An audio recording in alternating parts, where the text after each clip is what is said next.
Assalomu alaykum hurmatli do'stlar, kanalimizga xush kelibsizlar. Kanalimizning ilk videosini men Payer kashlogidan to'g'ri registratsiya qilish, verifikatsiyadan o'tish hamda Visa karta orqali Payerni qanday qilib to'g'ri to'ldirishni ko'rsatib o'taman. Iloji boricha qisqa lo'nda tushunarli qilishga harakat qilaman. Demak do'stlar, ketdik.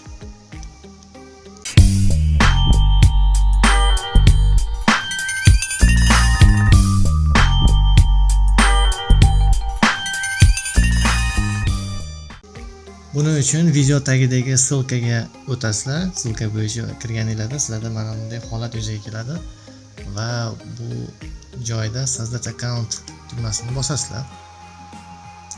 O'zingizlarning pochtanglarni kiritasizlar. Hamma o'zinikini kiritadi.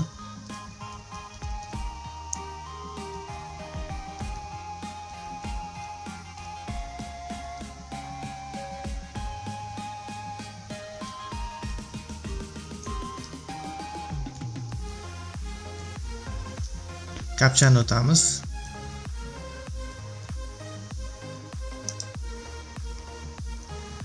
Va pochtamizga Payer sistemasidan kod kelgan bo'ladi. Pochtamizga kiramiz va qaraymiz. Mana menga keldi. payer.com dan. Mana kod.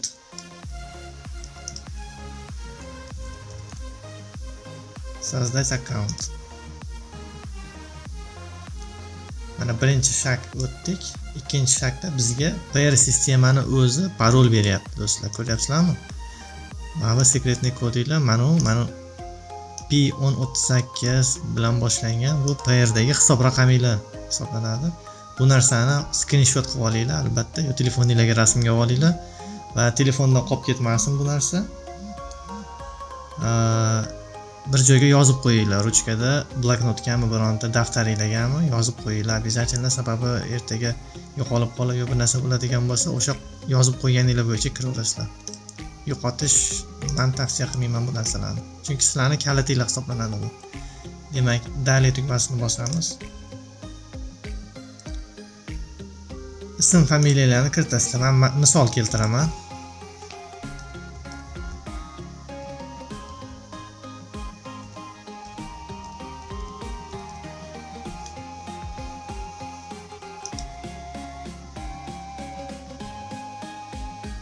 Mana yana bir marta sizlarga beryapti login parolinglarni. Пожалуйста, сохраните данные авторизации в надежном месте deyapti. Iloji bo'lsa yozib qo'yinglar bir joyga do'stlar. Mana ko'rib turganingizdek kashlogga ochdik. Mana shu Payer kashlog bo'ladi. Endi registratsiyadan o'tdik. Kabinet ochildi, to'g'rimi? Endi qiladigan ishimiz pochtamizni priklepit qilib qo'yamiz. Buning uchun adashmasam настройкаga kiriladi, profilga kiriladi. Безопасность. Profil verifikatsiya.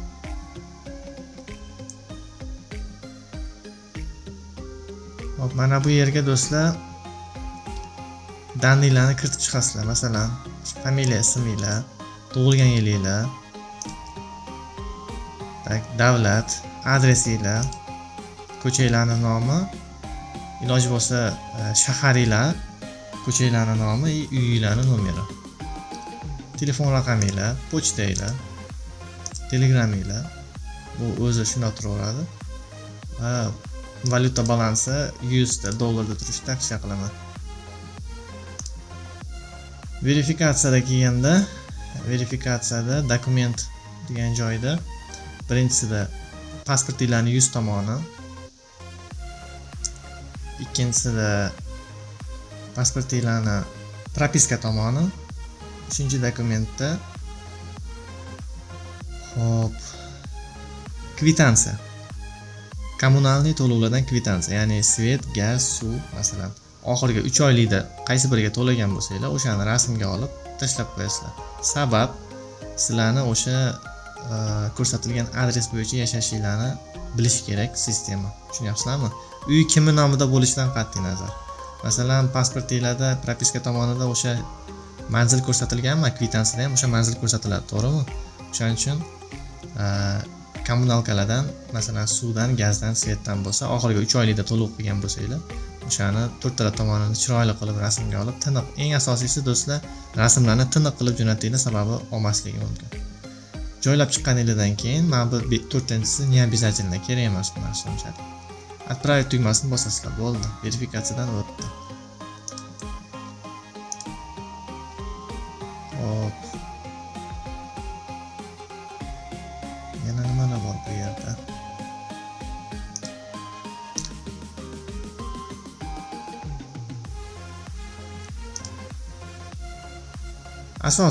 Asosan shular. Безопасностьda keyinchalik kirib, bu yerga kirayotgan paytinglarda через pochta orqali kirishinglar mumkin. Pochta orqali kirishinglar mumkin. Masalan, всегда отправлять kod bosib turib, yoki emailinglarni kiritib qo'ysanglar, подтвердить bosib qo'ysanglar, har yerga kirgan paytinglarda sizlardan kod so'raydi, Gmail pochtangizga yoki bo'lmasa email pochtangizga kirib turib, kodni terib keyin kirasizlar. To'g'ridan to'g'ri kirib keta olmaysizlar. Shuning uchun agar kerak bo'lsa, shu narsani bajarishni tavsiya qilaman. Men o'zim asosan shu Gmail pochtamga bog'lab qo'yganman, faqat Gmail orqali kiraman.